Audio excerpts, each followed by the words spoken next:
এইভাবে বিভিন্ন আয়াতের মধ্যে আল্লাহ পাক রব্বুল আলামিন তাকওয়ার কথা বলেছেন। তাকওয়া কি জিনিস? হযরত আলী রাদিয়াল্লাহু তাআলা আনহু বর্ণনা করেন তাকওয়া হলো 4 জিনিসের নাম। এক নম্বর হলো আল খাউফু মিনাল জালিল,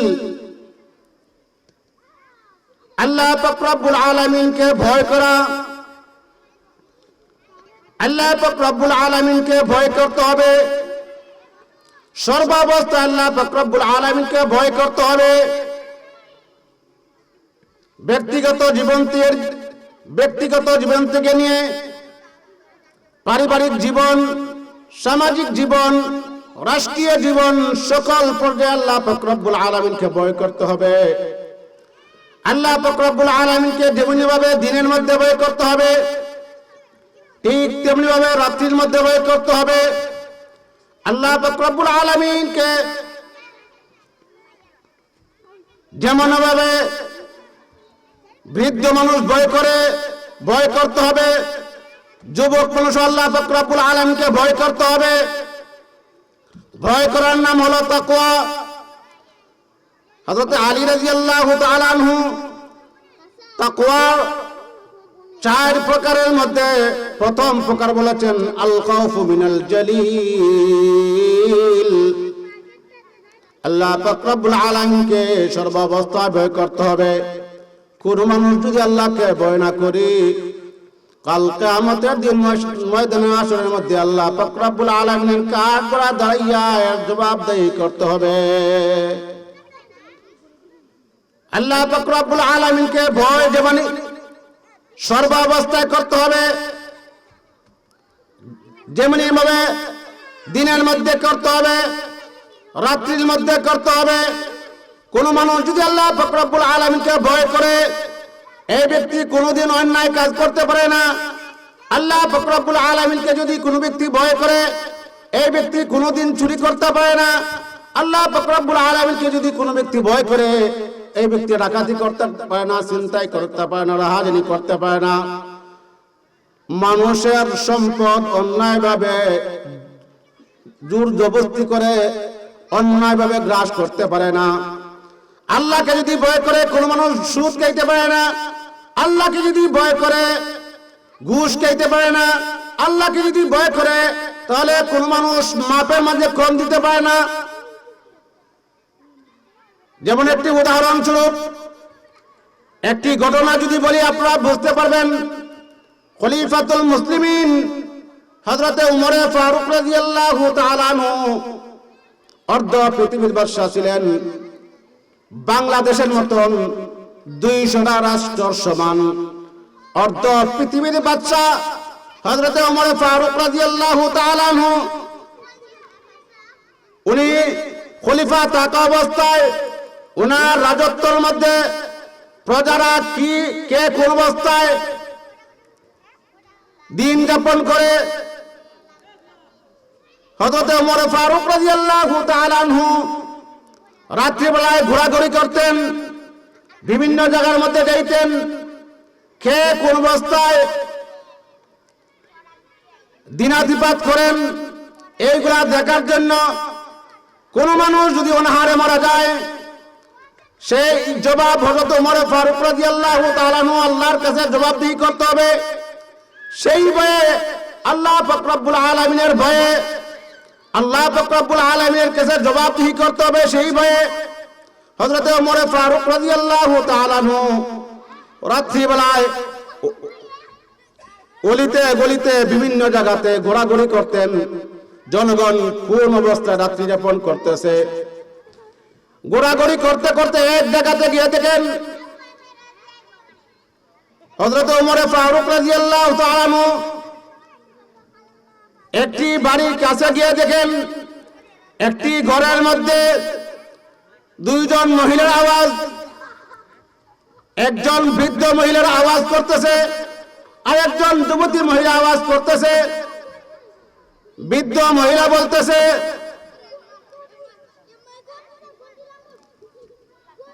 এই বৃদ্ধ মহিলার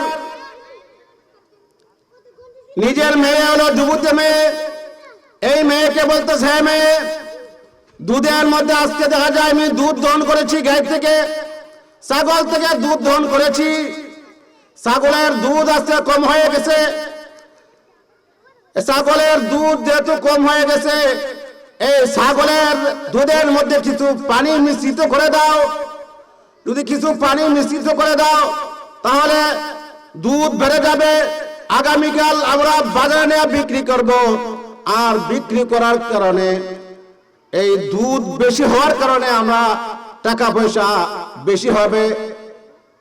এই কথা বলার পরে যুবতী মহিলা, বৃদ্ধ মহিলার মেয়ে যুবতী মহিলা বলতেছে মা আপনি কি করে এই কথা বলতে হয়েছেন? হযরত ওমর ফারুক রাদিয়াল্লাহু তাআলা আনহু বলেছেন দুধের মধ্যে পানি মিশ্রিত করা যাবে না, আপনি আজকে বলতেছেন দুধের মধ্যে পানি মিশ্রিত করব।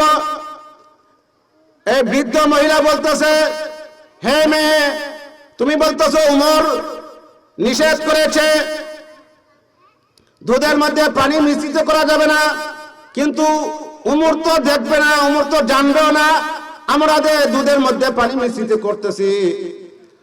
এই যুবতী মহিলা উত্তর দেয় হে মা, তুমি তো বলতেছো ওমর দেখবে না, কিন্তু ওমর আল্লাহ তো দেখবে, আমরা দুধের মধ্যে পানি মিশ্রিত করতে রয়েছি, ওমর রাদিয়াল্লাহু তাআলা নিষেধ করেছেন আল্লাহর ভয়ে, কারণ আমরা যদি দুধের মধ্যে পানি মিশ্রিত করি ওমর দেখবে না, কথা ঠিক আছে, কিন্তু ওমর আল্লাহ তো দেখবে। এই কথা বলার সাথে সাথে হযরত ওমর ফারুক রাদিয়াল্লাহু তাআলা আনহু বাড়ির দিকে চলে গেলেন। এই ঘটনা বলার উদ্দেশ্য হলো এই যুবতী মহিলার মধ্যে আল্লাহর ভয় রয়েছে।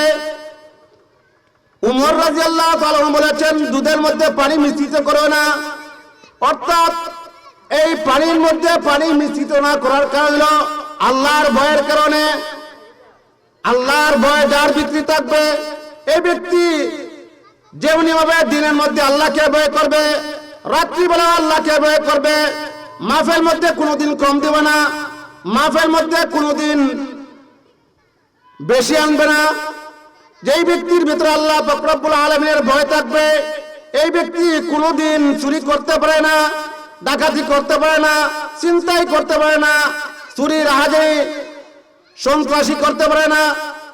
এই জন্য আল্লাহ পাক রব্বুল আলামিন বলেছেন ইয়া আইয়ুহাল্লাযীনা আমানুত্তাকুল্লাহ, হে ঈমানদাররা তোমরা আমি আল্লাহকে ভয় করো, হাক্কা তুকাতিহি, যেমন ভয় করার মতো ভয় করতে হবে। আল্লাহ পাক রব্বুল আলামিনকে ভয় করার মতন ভয় করতে হবে। যদি আল্লাহ পাক রব্বুল আলামিনকে ভয় করে না হয় কাল কিয়ামতের দিন ময়দানে হাশরের মধ্যে আল্লাহ পাক রব্বুল আলামিনের কাছে জবাবদিহি হতে হবে। আল্লাহ পাক রব্বুল আলামিনকে ভয় করতে হবে, সর্বাবস্থায় ভয় করতে হবে। কোন কারণে যদি অন্যায় হয়ে যায় আল্লাহ পাক রব্বুল আলামিনের কাছে মাফ চাইতে হবে। এই জন্য হযরত ওমর ফারুক রাদিয়াল্লাহু তাআলা আনহুর সময়ের আরেকটি ঘটনা, সেই ঘটনাটা হলো মদিনা থেকে 350 মাইল দূর একজন যুবকের বাড়ি। সেই যুবকে ইচ্ছা পোষণ করেছে মদিনা সফর করবে, মদিনা ভ্রমণ করবে, মদিনায় যাইবে, মদিনা গিয়া ঘোরাঘুরি করবে। যেমনি ভাবে আমরা বিভিন্ন সময় পিকনিকে যাই ঘোরাঘুরি করার জন্য, আমরা চিটাগাং যাই ঘোরাঘুরি করার জন্য, কক্সবাজার যাই ঘোরাঘুরি করার জন্য, সিলেটে যাই ঘোরাঘুরি করার জন্য, বিভিন্ন জায়গায় ঘোরাঘুরি করার জন্য অনেক সময় যাওয়া পরে ঠিক তেমনিভাবে মদিনা থেকে 350 মাইল দূর এক যুবকের বাড়ি। যুবক ইচ্ছা পোষণ করেছে মদিনা ভ্রমণ করবে, মদিনা ভ্রমণ করে হুজুর সাল্লাল্লাহু আলাইহি ওয়াসাল্লাম রোজা পাকের কাছে গিয়া আসসালাতু আসসালামু আলাইকা ইয়া রাসূলুল্লাহ, আসসালাতু আসসালামু আলাইকা ইয়া হাবিবাল্লাহ এইভাবে সালাম প্রদান করবে। মদিনা যাওয়ার ইচ্ছা পোষণ করেছে। আমরা কি মদিনা যাওয়ার ইচ্ছা পোষণ আছে? মদিনা যাইতে পারলাম না, মদিনা দেখতে পারলাম না, মদিনা যাইতে পারলাম না, মদিনা দেখতে পারলাম না। আমি অসহায় তাই এত দূরে রই, আমি অসহায় তাই এত দূরে রই, শুধু সালাম জানাই মদিনা যাইতে পারলাম না, মদিনা দেখতে পারলাম না। আমার প্রাণের ভাইরা, যুবকের মনের মধ্যে প্রেরণা রাখছে মদিনা যাওয়ার জন্য, মদিনা যাইবে, মদিনা যাওয়ার জন্য প্রস্তুতি গ্রহণ করেছে। প্রস্তুতি গ্রহণ করে এই ব্যক্তি একটি উট নিয়েছে, সরঞ্জামাদি নিয়েছে, সরঞ্জামাদি নিয়ে মদিনার দিকে রওনা হয়েছে। মদিনার দিকে রওনা হয়েছে, যেতে যেতে যেতে যেতে অনেক জায়গা যখন গিয়েছে, অনেক জায়গা যাওয়ার পরে এই যুবক ব্যক্তির শরীরের মধ্যে ক্লান্ত চলে আসছে। ক্লান্ত অবস্থায় হয়রান পেরেশান হওয়ার কারণে, ক্লান্ত হওয়ার কারণে এই ব্যক্তি বিশ্রাম নেওয়ার জন্য একটি জায়গার মধ্যে উটকে বেঁধে এই ব্যক্তি বসে বিশ্রাম নিতেছে। বিশ্রাম নিতে নিতে এই ব্যক্তি ঘুমে ধরেছে। হঠাৎ করে ঘুম ভেঙে দেখে যেই জায়গার মধ্যে উটকে বাঁধা হয়েছে উট নাই। উট না থাকার কারণে এই ব্যক্তি হয়রান পেরেশান হয়ে গেছে। হায় হায়, আমার উট কোথায় গেল, কোথায় গে বাবা আমার উট? চতুর্দিকে তালাশ করতে রয়েছে, আমার উট কোথায় রয়েছে? এদিকে তালাশ করে, এদিকে তালাশ করে, চতুর্দিকে তালাশ করে, চতুর্দিকে তালাশ করতে করতে এক পর্যায়ে একটি খেজুর বাগানের ভিতরে গিয়ে দেখে এই ব্যক্তির উট দেখা যায় মৃত অবস্থায় পতিত রয়েছে। উটের কাছে গেলেন, উটের কাছে গিয়ে জিজ্ঞাসা করলেন, আমার উটকে কে হত্যা করেছে, কে মেরেছে? কাছ থেকে আরেকজন বৃদ্ধ ব্যক্তি জবাব দিল, এই উটকে আমি হত্যা করেছি, কারণ আমার খেজুরের বাগান নষ্ট করেছে। খেজুরের বাগান নষ্ট করার কারণে আমি উটকে হত্যা করেছি। এই যুবক ব্যক্তি যখন শুনল খেজুরের বাগান নষ্ট করার কারণে উটকে হত্যা করেছে, এই যুবক ব্যক্তির ভিতরে ভীষণ রাগ চলে আসে। ভীষণ রাগান্বিত হওয়ার কারণে, রাগ আসার কারণে এই বৃদ্ধ ব্যক্তিকে প্রহার করতে শুরু করলো। প্রহার করতে করতে বৃদ্ধ ব্যক্তিকে দুনিয়া থেকে উৎখাত করে দিল। চিরদিনের জন্য বৃদ্ধ ব্যক্তিকে মেরে ফেললো।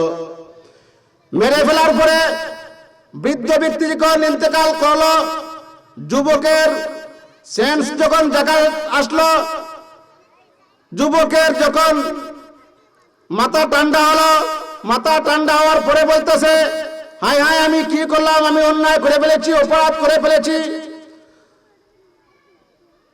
এই বৃদ্ধ ব্যক্তি আমার উটকে হত্যা করেছে, আর আমার উটকে হত্যা করার কারণ হইল খেজুর বাগানকে নষ্ট করেছে।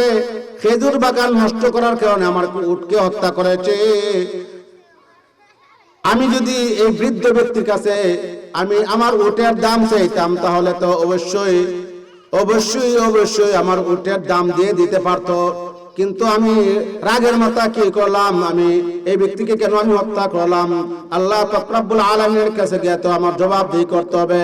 আল্লাহ পাক রব্বুল আলামিনের কাছে কাল কিয়ামতের দিন ময়দানে হাশরের মধ্যে আমি কাঠগড়ার মধ্যে দাঁড়াইতে হবে, কি জবাব দিব এই চিন্তা চেতনা করে এই যুবক ব্যক্তি আর পলায়ন করলো না। পলায়ন না করে জায়গার মধ্যে দণ্ডমান হয়ে রইলেন। দেখেন কি অবস্থা। এই ব্যক্তি হত্যা করেছে, হত্যা করার পরে আর রাগের মাথা হত্যা করেছে, হত্যা করে আর পলায়ন হয় নাই। আমাদের সমাজের মধ্যে দেখা যায় অন্যায়ভাবে হত্যা করে গত 2 দিন আগে, গত শুক্রবারে হাদি ভাইকে হত্যা করেছে। ইনকিলাব মঞ্চের প্রধান সম্মানক উসমান গনি হাদি ভাই, এই হাদি ভাইকে গুলি করিয়া এই ব্যক্তি দেখা যায় ভারতে চলে গেছে। আমাদের দেশের প্রশাসনের কোনো খবর নাই কোন ভাবে এই ব্যক্তি ভারতের মধ্যে চলে গেল। জান্না বুঝে হাদি ভাইকে হত্যা করেছে। তাই বলতেছিলাম যে ব্যক্তি হাদি ভাইয়ের উপর গুলি করেছে, এই ব্যক্তির ভেতরে যদি আল্লাহর ভয় থাকতো, কিয়ামতের ভয় থাকতো, হাসরের ভয় থাকতো, জাহান্নামের ভয় থাকতো, তাহলে এই ব্যক্তি কশিম কালো হাদি ভাইয়ের উপর গুলি ছিল না। দেখেন গত বছর জুলাই মাসের আগে জুলাই মাসে কেমনি ভাবে স্বৈরাচারী সরকার বাংলাদেশের প্রায় 1400 মানুষকে হত্যা করেছে। যদি আল্লাহর ভয় থাকতো কোন মানুষকে অবশ্যই হত্যা করত না। আল্লাহর ভয় না থাকার কারণে কাল কিয়ামতের দিন ময়দানে হাসরের মধ্যে আল্লাহ পাক রব্বুল আলামিনের কাঠগড়ায় দাঁড়াইতে হবে। এই জাতের যদি ভয় থাকতো অবশ্যই কোন মানুষকে হত্যা করত না। আমার প্রাণের ভাইরা, যেই যুবকে বৃদ্ধ ব্যক্তিকে হত্যা করেছে, হত্যা করার পরে যখন মাথার মধ্যে হুঁশ চলে আসলো, আমি হত্যা করেছি, অন্যায় করেছি, কাল কিয়ামতের দিন ময়দানে হাসরের মধ্যে আমার বিচার হবে, পরকালে আমার বিচার হবে, পরকালে যদি বিচার হয় আমার জাহান্নাম ছাড়া উপায় নাই। কাজে আমি পরকালের বিচার আমি চাই না, আমি জাহান্নামে যাইতে চাই না। আল্লাহ পাক রব্বুল আলামিনকে রাজি খুশি করে আমি এই দুনিয়া থেকে চলে যেতে চাই। সেই জন্য আমি যেহেতু হত্যা করেছি আমার বিচার হওয়ার দরকার, আমার বিচার হওয়া দরকার। এই জন্য এই যুবক ব্যক্তি আর পলায়ন করলো না। পলায়ন না করে এই জায়গাতে দণ্ডায়মান অবস্থা রয়েছে। অনেক কান যাওয়ার পরে দেখা যায় বৃদ্ধ ব্যক্তির 2 জন ছেলে রয়েছে, যুবক। এই যুবক ব্যক্তি, বৃদ্ধ ব্যক্তি 2 ছেলে অনেক কান পরে চলে আসলো। চলে আসার পরে দেখতেছে কি অবস্থা, হতবাক। হ্যাঁ, সামনে দেখা যায় একটি উট ও মরা মৃত অবস্থা রয়েছে, আর তাদের বাবা দেখা যায় মরা। আবার এইদিকে যুবক একজন দণ্ডায়মান।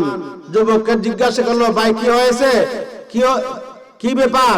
এইদিকে উটুই কার, উট কি হইলো, উট কিভাবে মরলো, আর আমাদের আব্বাকে কে হত্যা করলো? এই যুবক ব্যক্তি উত্তর দিতেছে, ভাই আমার উট আপনাদের খেজুর বাগানে চলে আসছিল, খেজুর বাগানে চলে আসার কারণে খেজুর বাগানকে নষ্ট করেছে, নষ্ট করার কারণে আপনাদের আব্বা আমার উটকে হত্যা করেছে। আমার উটকে হত্যা করার কারণে আমি রাগের বশবর্তী হইয়া আপনাদের আব্বাকে আমি হত্যা করেছি। আপনাদের আব্বাকে হত্যা করার পরে আমার মাথার মধ্যে চলে আসলো, আমি তো আল্লাহ পাক রব্বুল আলামিনের কাঠগড়ায় দাঁড়াইতে হবে। আমি তো অন্যায় করে ফেলেছি, অপরাধ করে ফেলেছি। অন্যায় অপরাধ করার কারণে আমি কাল কিয়ামতের দিন ময়দানে হাসরের মধ্যে আল্লাহ পাক রব্বুল আলামিনের কাছে ধরাশায়ী হয়ে যাইব। এই জন্য আমি জাহান্নামে চলে যেতে হবে। জাহান্নামে যেহেতু আমি যদি আমার বিচার না হয় দুনিয়াতে, আমি পরকালের মধ্যে জাহান্নামে জ্বলতে পারবো না, আগুনের কুণ্ডলীতে আমি জ্বলতে পারবো না। এই ভয়ে, আল্লাহ পাক রব্বুল আলামিনের ভয়ে আমি এই জায়গা থেকে পলায়ন করে নাই। আমি যেহেতু পলায়ন করে নাই, আমার বিচার হওয়া দরকার। আপনারা আমার হাতের মধ্যে বাঁধেন, বান্দার পরে আমাকে টেনে টেনে আসামি বেঁধে আসামি অবস্থা আমাকে আমিরুল মুমিনিন খলিফাতুল মুসলিমিন হযরত ওমর ফারুক রাদিয়াল্লাহু তাআলা আনহুর কাছে নিয়ে যান। হযরত ওমর ফারুক রাদিয়াল্লাহু তাআলা আনহু ইসলামী শরিয়া মোতাবেক আমার বিচার কার্যক্রম সম্পাদন করিবে।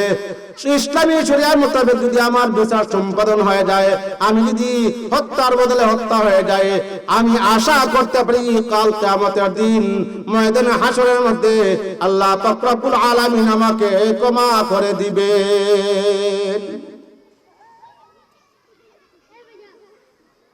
এই যুবকের কথা অনুযায়ী বৃদ্ধ ব্যক্তির দুরু ছেলে এই যুবককে হাতের মধ্যে বাঁধলো। হাতের মধ্যে বাঁধার পরে আসামি সারাইয়া তাকে টেনে হেঁচড়ে হযরত খলিফাতুল মুসলিমিন ওমর ফারুক রাদিয়াল্লাহু তাআলা আনহুর কাছে নিয়ে গেলেন। ওমর ফারুক রাদিয়াল্লাহু তাআলা আনহুর কাছে নিয়ে বলতেছে, বিচার দায়ী হইতেছে, এই যুবক ব্যক্তি আমাদের আব্বাকে হত্যা করেছে। হযরত ওমর ফারুক রাদিয়াল্লাহু তাআলা আনহু জিজ্ঞাসা করলেন, কি ব্যাপার যুবক, কি হয়েছে তুমি বলো তো দেখি। যুবকে বলতেছে, হুজুর আমার বাড়ি হলো মদিনা থেকে 350 মাইল দূর। আমি ইচ্ছা পোষণ করেছি মদিনার মধ্যে আসব, ভ্রমণ করব, মুসাফির অবস্থায় থাকব, মদিনা দেখার জন্য আমি আসব। এমন অবস্থায় আমি রাস্তার মধ্যে আমি বিশ্রাম করার জন্য আমি শুয়েছিলাম। শোয়া অবস্থায় আমার উটকে একটি গাছের মধ্যে বেঁধেছিলাম। আমি ঘুম থেকে উঠে দিকে আবার উঠ নাই। চতুর্দিকে খোঁজাখুঁজি করার পরে তল্লাশি করার পরে দেখি একটি খেজুর বাগানের মধ্যে পতিত অবস্থায় আমার উট হত্যা অবস্থা, মৃত অবস্থা পাইলাম। এই মৃত অবস্থা পাই আমি যখন জিজ্ঞাসা করলাম, আমি যখন চিৎকার করলাম আমার উটকে কে হত্যা করেছে, তখন তাদের আব্বা একজন বৃদ্ধ ব্যক্তি আসিয়া বলতেছে, আমি তোমার উটকে হত্যা করেছি। জিজ্ঞাসা করলাম কিসের জন্য আমার উটকে হত্যা করলা। এই বৃদ্ধ ব্যক্তি উত্তর দেয়, আমার খেজুর বাগানে আসে আমার খেজুর বাগানের গাছ অনেকগুলি গাছকে নষ্ট করেছে, এই জন্য আমি উটকে প্রহার করেছি। প্রহার করার কারণে তোমার উট মৃত্যুবরণ হয়েছে। এই কথা শোনার পরে পরে আমার শরীরের মধ্যে রাগ চলে আসছে। রাগ চলে আসার কারণে আমি এই বৃদ্ধ ব্যক্তিকে প্রহার করতে শুরু করলাম। প্রহার করতে করতে আমি দুনিয়া থেকে এই বৃদ্ধ ব্যক্তিকে উৎখাত করে দিলাম। হে আমিরুল মুমিনিন, আজকে আপনার কাছে দণ্ডায়মান, আপনার শরিয়া মোতাবেক, শরীয়ত মোতাবেক, কুরআন হাদিস মোতাবেক এই হত্যার বিচার আমাকে সম্পাদন করুন। হযরত ওমর ফারুক রাদিয়াল্লাহু তাআলা বলেন, ঠিক আছে। জল্লাদকে ডাকা হলো, জল্লাদ এদিকে আসো। জল্লাদকে যখন ডাকা হলো তখন যুবক ব্যক্তি বলতেছে, হুজুর আমি হত্যা করেছি, স্বীকারোক্তি গিয়েছি, কিন্তু আপনার কাছে আমার আবদারটা হলো, আমার বাড়ি হলো মদিনা থেকে 350 মাইল দূর। আপনি যদি এখনই আমাকে হত্যা করেন আমি এই প্রস্তুতি নিতে পারবো না, কারণ আমি বাড়িতে যাইতে হবে। বাড়িতে গিয়ে আমি ইহুদি এক ব্যক্তির কাছে 5টি টাকা কর্জ আনছিলাম। এই 5টি টাকা পরিশোধ করিয়া আমি আপনার কাছে আবার ফিরে আসব। হযরত ওমর ফারুক রাদিয়াল্লাহু তাআলা বললেন, তুমি হত্যা করেছো, স্বীকার করেছো, এখন আমার কাছে আসার পরে যখন আমি জল্লাদকে ডাকলাম, জল্লাদকে ডাকার পরে তুমি বলতেছো তুমি বাড়িতে যাইতে হবে, তোমার কাছে ইহুদি ব্যক্তি 5টি টাকা পায়, সেটা পরিশোধ করতে হবে, সেটা আমি কিভাবে বিশ্বাস করব? বিশ্বাসযোগ্য নয়। হ্যাঁ ঠিক আছে, বিশ্বাসযোগ্য হবে তুমি যদি তোমার জামিনদার একজন রেখে যাও, আর তুমি টাইম না যদি চলে যাও, আর তুমি যদি এই টাইমের ভিতরে না আসতে পারো, তুমি যে ব্যক্তিকে জামিনদার রাখবা এই ব্যক্তিকে এই হত্যার বদলে হত্যা করা হবে। যুবক ব্যক্তি কান্দে আর বলে, আমিরুল মুমিনিন, এই মদিনাতে আমার কোন আত্মীয়স্বজন নাই, মদিনাতে আমি কাকে আমি আমার জামিনদার রেখে যাব? জামিনদার রেখার মতো আমার খাও নাই, আমার ভাই বন্ধু কেউ নাই, আত্মীয়স্বজন কেউ নাই। এইভাবে কান্দে। আর সেই থেকে হযরত ওমর ফারুক রাদিয়াল্লাহু তাআলা বলতেছেন, তুমি যদি জামিনদার নাই দিতে পারো তাহলে তোমার বিচারের কাজ সম্পাদন করা হবে। এদিকে যুবক ব্যক্তি বলতেছে, ইহুদি ব্যক্তি আমার কাছে 5টি টাকা পায়, তার হক আমি আদায় করতে হবে। হক যদি আদায় না করি, ইহুদি ব্যক্তি বলবে মুসলমানরা মনে হয় টাউট বাটপার, তারা আমার কাছ থেকে কর্জা নিছে, খরচ না দিয়া যদি আমি ইন্তেকাল করে এই ইহুদি ব্যক্তির কাছে আমি ধরাশায়ী থাকবো। এই জন্য আমি পবিত্র হইয়া আল্লাহ পাক রব্বুল আলামিনের কাছে যেতে চাই, আমার যেন কোনো ধরনের গুনাহ না থাকে। আমি ইহুদি ব্যক্তির খরচটাকে পরিশোধ করতে চাই।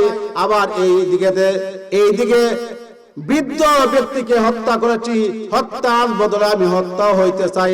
হত্যা হওয়ার পরে আমি পবিত্র হইয়া আল্লাহ পাক রব্বুল আলামিনের কাছে দণ্ডায়মান হতে চাই। এদিকে যুবকে অনুনয় করতেছে, আমার তো কোনো ভাই নাই, বেরাদর নাই, কেউ নাই। আর সেইদিকে উমরে ফারুক রাদিয়াল্লাহু বলতেছেন, না তোমাকে ছাড়া যাবে না, তোমাকে যদি ছাড়ি তুমি যে আবার ফিরে আসবা সেটার গ্যারান্টি কি?